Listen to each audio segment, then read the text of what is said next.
Séparées et vendues à la naissance, ces jumelles géorgiennes se sont retrouvées 19 ans plus tard grâce à une vidéo TikTok.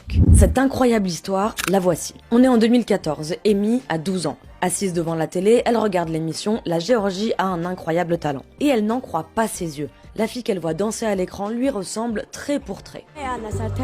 What the hell is happening? Who is that girl? C'est sûrement une coïncidence, lui dit sa mère. Tout le monde a un sosie après tout. Soit, peut-être. Mais 7 ans plus tard, en 2021, une autre jeune fille, Anno, regarde une vidéo TikTok envoyée par ses amis. La ressemblance est flagrante. Et de fait, sur la vidéo, c'est bien Amy. მეგონა რომ ჩემთან უყურებდი. Რაღაცა არ მომასვენა რომ აი მიდი მოძებნე ის კოკო და რა მაგარი იქნება რომ გავხარდეთ პანეს და Anno se met donc en quête de retrouver son double et les deux jeunes filles entrent en contact sur Facebook et se découvrent beaucoup de points communs. La musique, la danse, la coiffure et même la dysplasie, une maladie génétique. Elles décident de se rencontrer une semaine plus tard dans la capitale du pays. I was in shock. I was like, oh my god.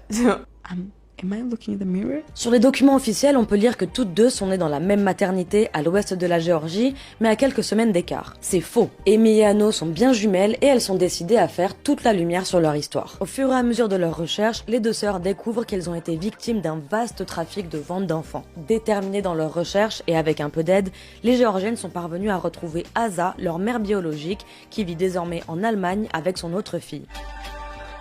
Oh.